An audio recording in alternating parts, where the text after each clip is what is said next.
Good morning बच्चों। Good morning sir. Good morning sir. Good morning बेटा सबको। Good morning. हाँ देखो टॉपिक टॉपिक अपने चल रहा था इक्विलिब्रियम, और इक्विलिब्रियम में मैं आपको केमिकल इक्विलिब्रियम शायद अपन डिस्कस कर रहे थे, सही है? हाँ सर। हाँ सर। एक बार हल्का सा रिवीजन कर देगा आपका, ताकि आप टॉपिक के लिंकअप पे आ जाओ। तो देखते हैं अपन थोड़ा सा।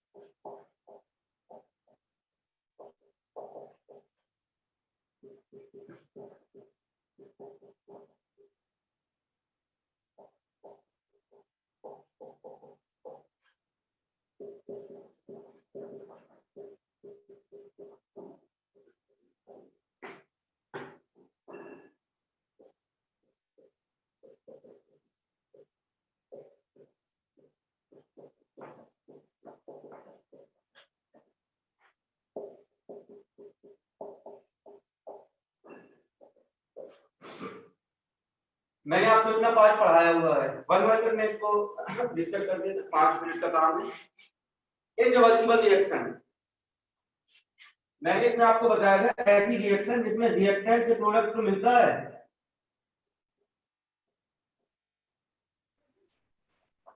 ऐसी रिएक्शन जिसमें रिएक्टेंट से प्रोडक्ट मिलेगा लेकिन प्रोडक्ट से रिएक्टेंट नहीं बन पाएगा, मतलब पूरा का पूरा रिएक्टेंट किसमें कन्वर्ट हो जाएगा? प्रोडक्ट में। सही है क्या?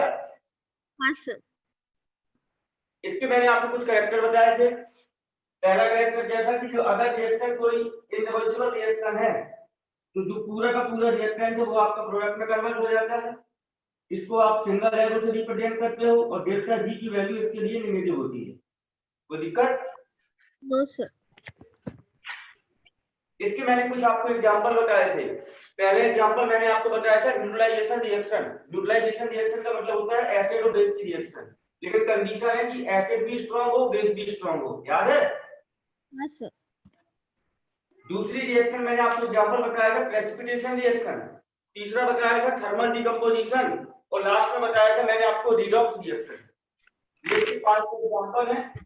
इरिवर्सिबल रिएक्शन में पूरा का पूरा मतलब आप रिएक्टेंट से प्रोडक्ट तो बना लोगे, प्रोडक्ट से रिएक्टेंट नहीं बना पाओगे। मतलब पूरा रिएक्टेंट किसमें कन्वर्ट हो जाता है? प्रोडक्ट में। No sir. अब बात आ रही है रिवर्सिबल रिएक्शन की।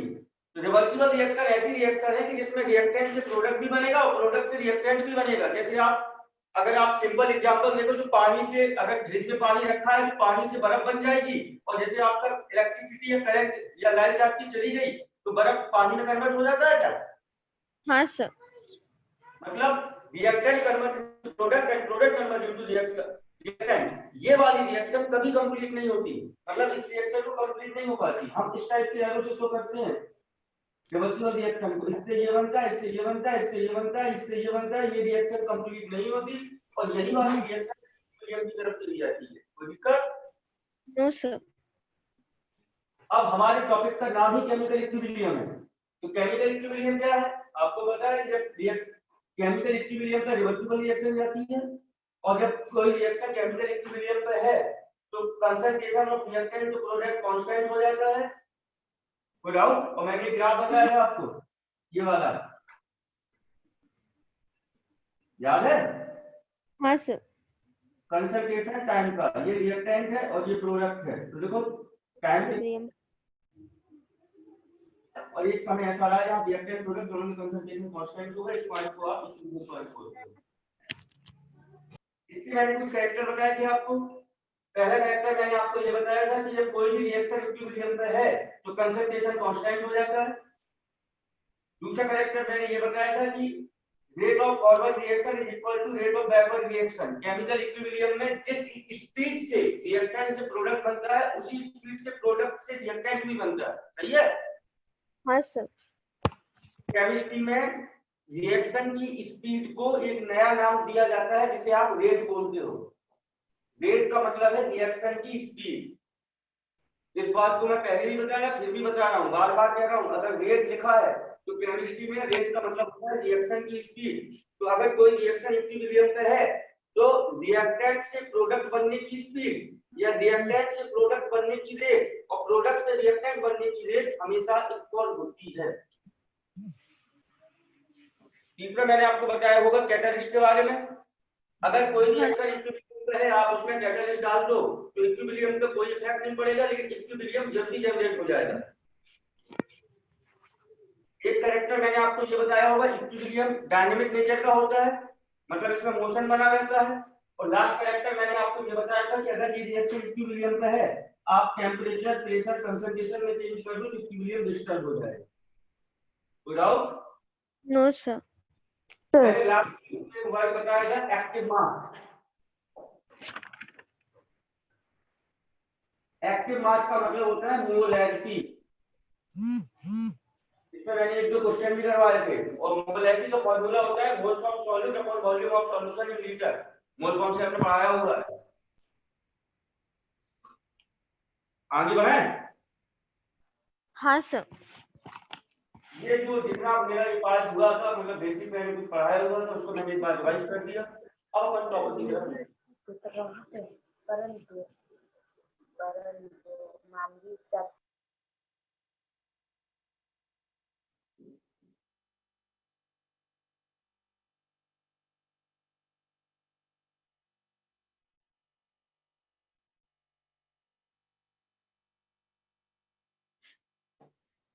अगली हेडिंग लिखें आप, law of mass action.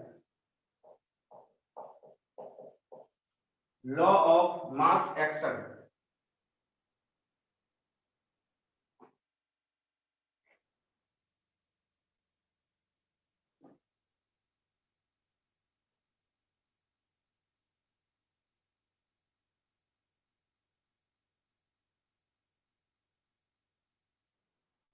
Note हो गया बेटा? हाँ सर। देखिए इसमें it is given by, it is given by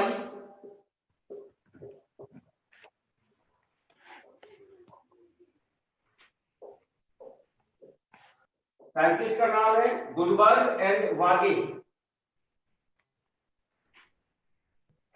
it is given by Guldberg and Waage. According to this law,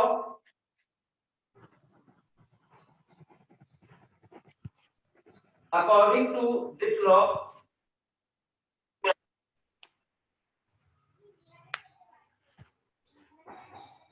it is given by Goldberg and Waage.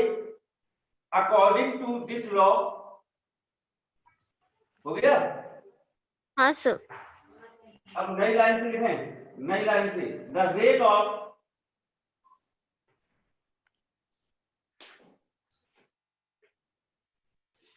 क्या है? नई line से लिखना है द रेट। रेट का मतलब होता है speed. The rate of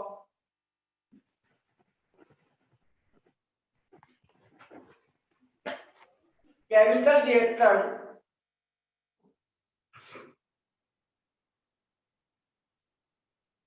the rate of chemical reaction is directly proportional to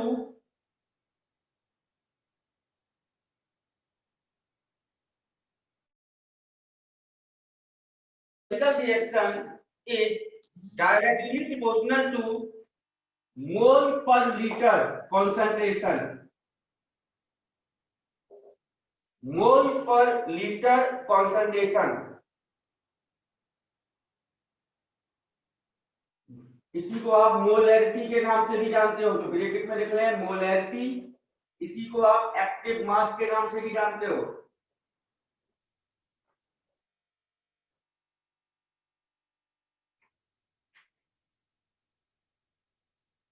आपने लिखा हुआ है according to this law the rate of chemical reaction is directly proportional to mole per litre concentration, mole per litre concentration या molarity या active mass, तीनों एक ही चीज है। हो गया? हाँ सर। देखें लॉ ऑफ मास एक्शन क्या है, गुडवाल और वागे ने दिया था। उसने कहा था कि किसी भी रिएक्शन की जो रेट है उसके मोल पर लीटर कंसंट्रेशन या मोलैरिटी या एक्टिव मास पर डिपेंड करती है। कैसे अभी बता रहा हूं आपको, आप कर लूं उसे। हाँ सर।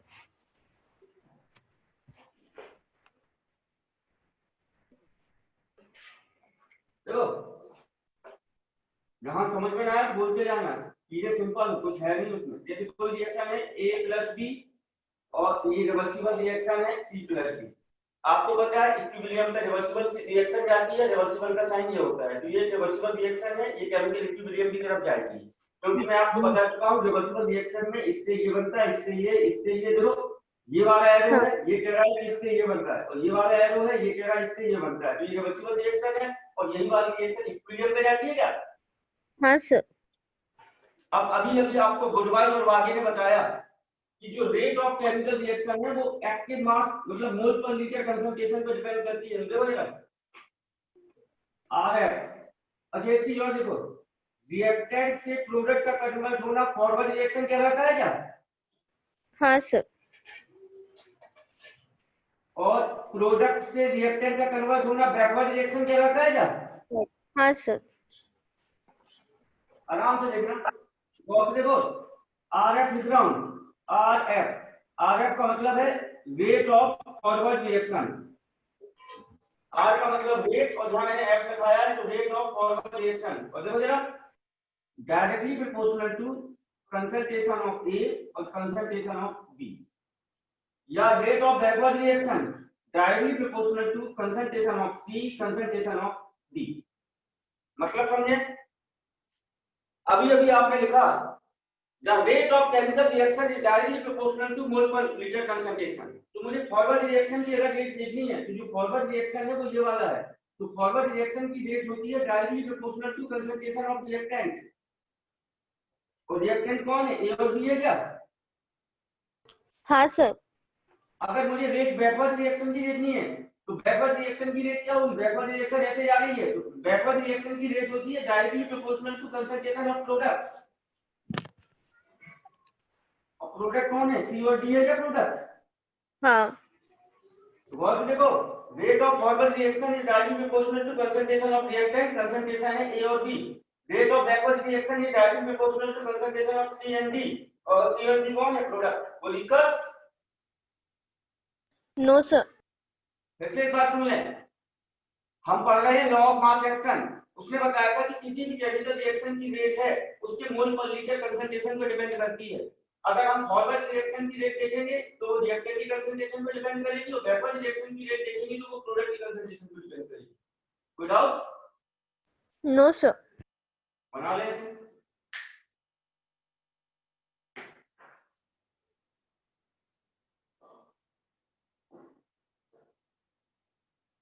हो गया सर। हाँ देखो एक एग्जांपल और करता, अब आपको क्लियर हो जाएगा। पहले एग्जांपल में थोड़ा सा डाउट होता है, दो तीन एग्जांपल कर लो तो वो डाउट सब गायब हो जाते हैं। अब आप अपने आप कर लोगे। देखो यार एक रिवर्सिबल रिएक्शन है ये P plus Q plus R, और इनकी रिएक्शन हुई तो आपको मिला N plus N plus O। चलो मैंने अब तीन कर दिए, ठीक है। हाँ सर। अब आपको पता है जो ये मेरा जो ये लेफ्ट हैंड साइड वाला पार्ट है, ये वाला पार्ट कहलाता है बेटा रिएक्टेंट। आराम से देखो, और ये वाला पार्ट कहलाता है प्रोडक्ट। कोई दिक्कत?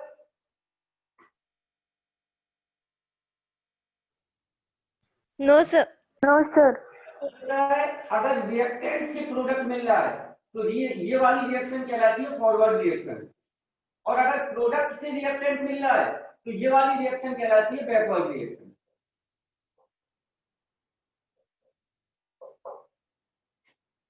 कोई दिक्कत? हाँ sir. No sir. No sir. हाँ ऐसे बोलो ना, नो सर। आप मैंने कहा कोई दिक्कत, आप बोले हाँ सर, मैं भी कंफ्यूज हो गया। देखा ये रिवर्सिबल रिएक्शन है, ये P Q और R ये रिएक्टेंट है, इनसे बना MNO, ये प्रोडक्ट है। रिएक्टेंट से प्रोडक्ट का बनना फॉरवर्ड रिएक्शन कहलाता है, प्रोडक्ट से रिएक्टेंट का बनना बैकवर्ड रिएक्शन कहलाता है, ये आप अच्छे से जानते हो। अब मुझे देखना है रेट ऑफ फॉरवर्ड रिएक्शन। अगर मुझे RF चेक करनी है रेट ऑफ फॉरवर्ड रिएक्शन, अभी अभी आपको पता है rate of forward reaction directly proportional to concentration of reactant होता है क्या? हाँ सर। हाँ और सर। रिएक्टेंट कौन है? Rate of forward reaction reactant ये है, तो concentration of P, concentration of Q और कंसंट्रेशन ऑफ R। हाँ मतलब जो हाँ। रेट का मतलब है फॉरवर्ड रिएक्शन की अगर स्पीड चेक करनी है, rate of forward reaction is directly proportional to concentration of reactant, और रिएक्टेंट P है, Q है और R है, मैंने ये लिख दिया। अगर मुझे बैकवर्ड रिएक्शन की रेट देखनी है तो RF होता है ये sign, rate of backward reaction directly proportional to concentration of product होता है क्या? हाँ सर। और हाँ आपको सर। पता है प्रोडक्ट कौन कौन है? MNO, तो rate of backward reaction directly proportional to concentration of M, concentration of N और कंसंट्रेशन ऑफ O। समझा या नहीं समझा? हाँ सर समझा। ये भी नोट समझा कर लो। सर।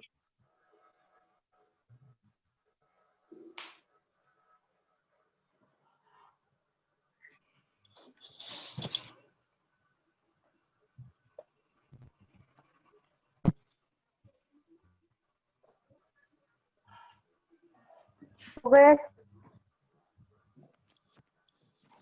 हो गया? रुको सर हाँ रुको। सर। हाँ सर।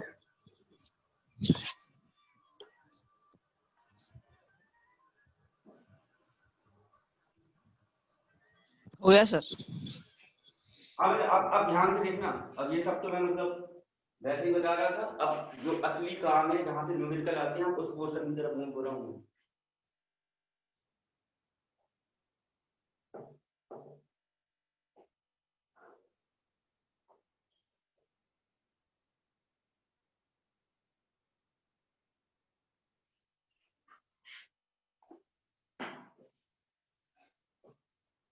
हाँ देखो जरा, कोई रिएक्शन है A प्लस B, ये आपस में रिएक्शन करके C प्लस D बना रहे हैं। आपको पता है ये वाला पार्ट रिएक्टेंट है, ये वाला पार्ट प्रोडक्ट है। अगर इस तरफ रिएक्शन जा रही है तो फॉरवर्ड रिएक्शन, इस तरफ रिएक्शन जा रही है तो बैकवर्ड रिएक्शन। ये सारी चीजें क्लियर हुई या नहीं? हाँ सर। फिर से एक बार रिवाइज कर देता, मतलब दोबारा रिपीट कर देता। ये रिएक्टेंट है, इस तरफ का पोर्शन ये रिएक्टेंट है, इस तरफ का पोर्शन ये प्रोडक्ट है। अगर रिएक्शन ऐसे जा रही है तो फॉरवर्ड रिएक्शन, अगर रिएक्शन ऐसे जा रही है तो बैकवर्ड रिएक्शन। आगे बढ़ूं? हाँ सर। अब आपको ये बात पता है rate of forward reaction directly proportional to क्या होगी? Concentration of reactant. हाँ हाँ सर। और रिएक्टेंट कौन है? Rate of forward reaction directly proportional to reactant A और B है, तो कंसंट्रेशन ऑफ A और कंसंट्रेशन ऑफ B। हाँ हाँ। आपको ये बात पता है जब प्रोपोर्शनल का साइन हटाते हो तो एक कांस्टेंट आता है, तो रेट ऑफ फॉरवर्ड रिएक्शन बराबर ये कांस्टेंट आया और यहाँ F आ गया, ये KF एक कांस्टेंट है। ये मैंने ऐसे किया कि कोई दिक्कत? No sir. इसको बॉक्स में बंद कर लो। अब आप गौर से देखो, क्या देखो गौर से, चलो अब रुक जाओ। ये हो गया बेटा RF क्या है आपका? Rate of forward reaction. हाँ। आराम से देखना। और KF क्या है? कांस्टेंट है। अब ये रेट का कांस्टेंट है तो इसका नाम है रेट कांस्टेंट। अरे जब प्रोपोर्शनल का साइन हटाते हो इक्वल लगा दी तो एक कांस्टेंट आता है। हाँ सर। हाँ सर। रेट वाली रिएक्शन है इसलिए इसका नाम दिया हमने रेट कांस्टेंट। इसका फॉरवर्ड रिएक्शन का। सही है? हाँ सर। ये क्या है आपको पता है? कंसंट्रेशन ऑफ ए, मतलब ए का कंसंट्रेशन और या एक्टिव मास, और बी क्या है? Concentration of B. हाँ हाँ। ये हो गई आपकी इक्वेशन फर्स्ट, इतना नोट कर लो पहले।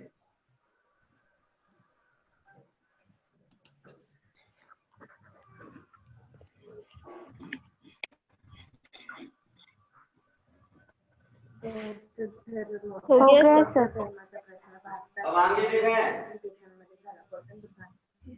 आपको पता है कि rate of forward reaction directly proportional to concentration of reactant होता है। रिएक्टेंट ये और ये थे, आपने ऐसे लिखा, प्रोपोर्शनल का साइन हटाया, एक कांस्टेंट आया, तो रेट ऑफ फॉरवर्ड रिएक्शन बराबर रेट कांस्टेंट ऑफ फॉरवर्ड, इसका नाम है rate constant of forward reaction. ये कंसंट्रेशन ऑफ ए और ये कंसंट्रेशन ऑफ बी है। ऐसे ही हम लोग बैकवर्ड रिएक्शन में, तो आपको पता है rate of backward reaction directly proportional to concentration of product है C plus D. C plus D. rate of forward reaction directly proportional to concentration of C और concentration of B. नहीं, rate of backward reaction. हाँ Oh, sir. sorry. इकडे अब सही है। हाँ sir, अब सही। हाँ सर। आपको ये बताएं, जब इसको आप हटाओगे, बराबर का साइन लगाओगे, तो कुछ ऐसे आएगा, RB बराबर AB concentration of C और concentration of B। हाँ सर। हाँ सर। और इस RB का नाम क्या है? इस RB का नाम इक्वेशन बॉक्स में बदल लो, इक्वेशन सेकंड बना लो। आपको पता है RB क्या है? Rate of backward reaction. Very good. और KB क्या है? Rate constant of constant backward backward reaction. बिल्कुल। reaction. Rate constant of backward Backward reaction. और C क्या है? Concentration. कंसंट्रेशन और D आपको पता है कंसंट्रेशन कंसंट्रेशन D। हाँ। तो जाओ, No sir. No sir. तो आपकी दो इक्वेशन बन चुकी हैं, ये दोनों बना लो जरा।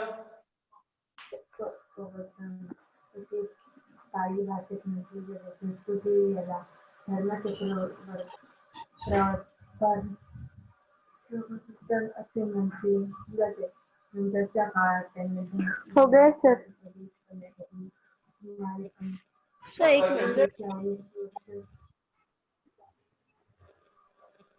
हो गया सर। चलो फिर आप करते हो, तुम्हें रफ कर देता है।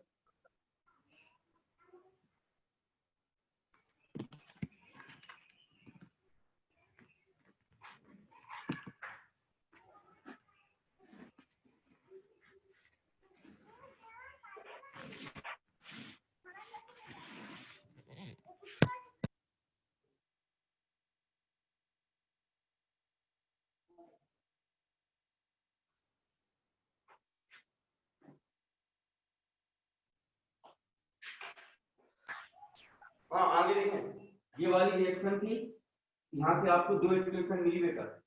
Rate of forward reaction directly बराबर KF कंसंट्रेशन ऑफ A और कंसंट्रेशन ऑफ B, और यहाँ से आपको मिला रेट ऑफ बैकवर्ड रिएक्शन बराबर AB concentration of C concentration of D। हाँ सर।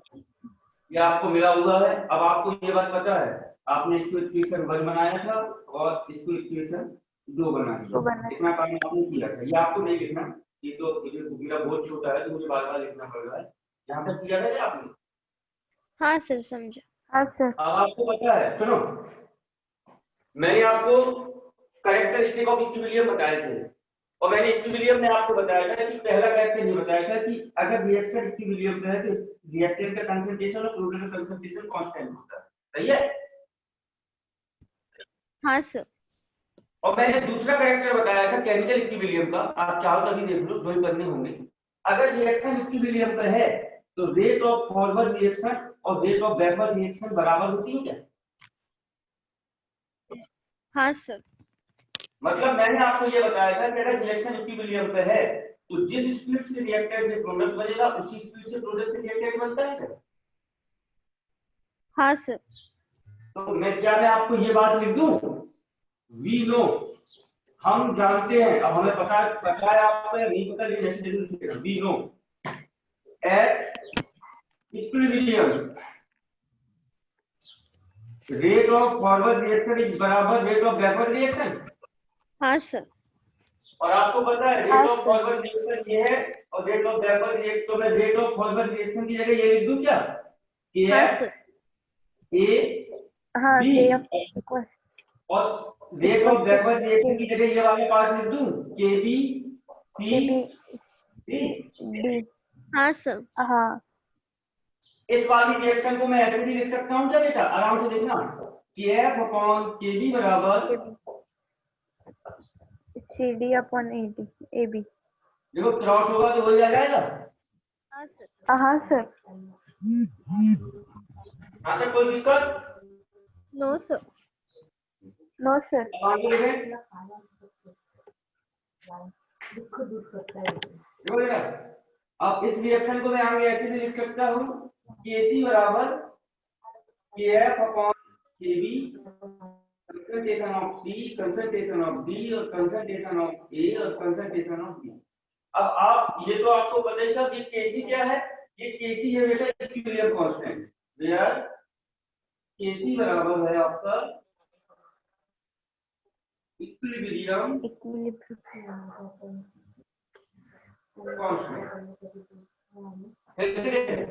यहाँ से यहाँ तक आपको कोई दिक्कत नहीं है।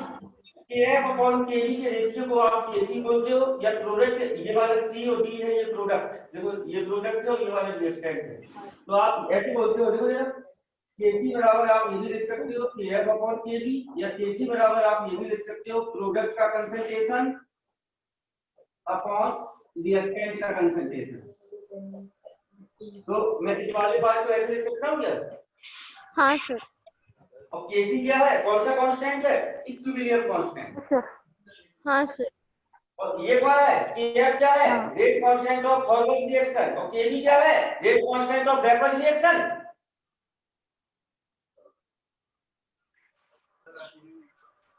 हाँ सर। बेटा ये KF क्या था, रेट कांस्टेंट हाँ ऑफ सर, फॉरवर्ड हाँ। रिएक्शन।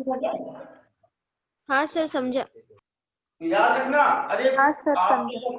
अरे मेरी बात सुनो, बहुत एक में अच्छे से अच्छा बच्चा गलती कर देता है, ये भी कांस्टेंट है, ये भी कांस्टेंट है, ये भी कांस्टेंट है, तो याद रखना इस वाले कांस्टेंट का नाम है इक्विलिब्रियम कांस्टेंट।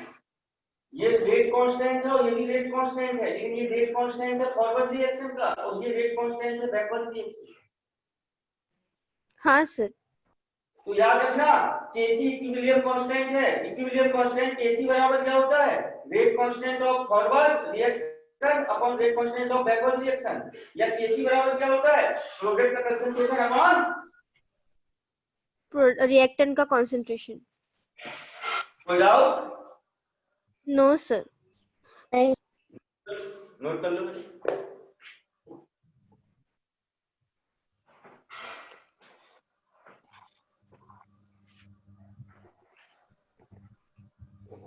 हो गया सर। Very good.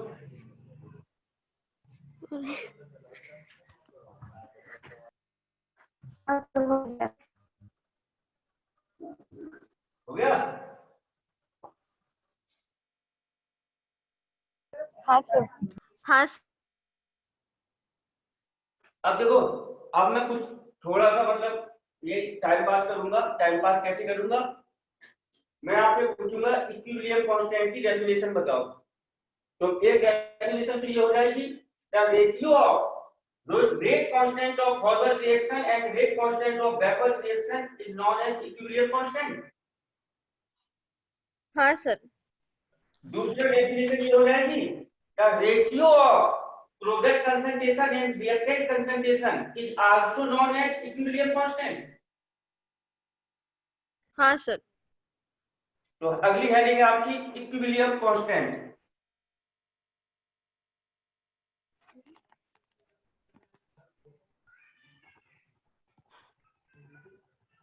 हाँ सर डायरी।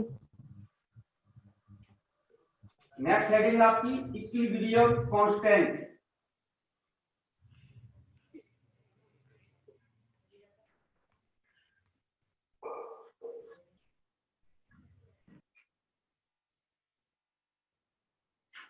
हाँ देखो जरा, आप पहली डेफिनेशन ये आपको पता है केसी बराबर केएफ अपॉन केबी होता है क्या? हाँ सर। KF upon KB। ये अपॉन में है, मतलब ये रेशियो में है, तो ध्यान रखें the ratio of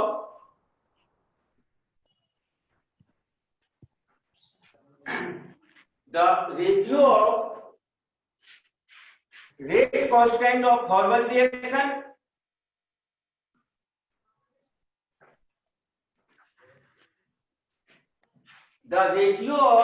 rate constant of forward reaction and rate constant of backward reaction.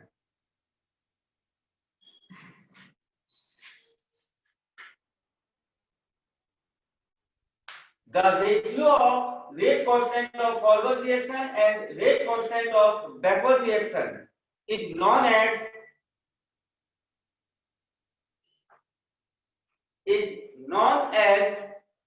equilibrium constant.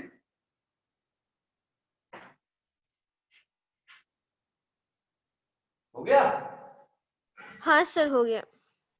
हाँ, दूसरी डेफिनेशन आपको पता है Kc बराबर Eg होता है क्या?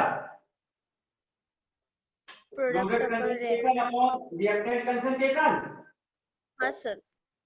तो आप इसका डेफिनेशन एक और बोल सकते हो, the ratio of product concentration and reactant concentration is known as equilibrium constant Kc। हाँ सर। तो ये पहले एक डेफिनेशन फॉर्मूला लिखें, फिर इसके बाद डेफिनेशन लिखें। हो गया सर। इसमें लिख लें, the ratio of product concentration, the ratio of product concentration and reactant concentration is known as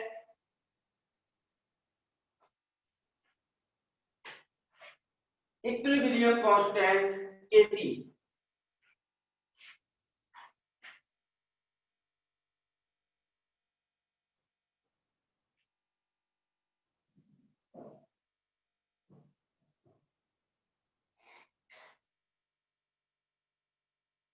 हो गया?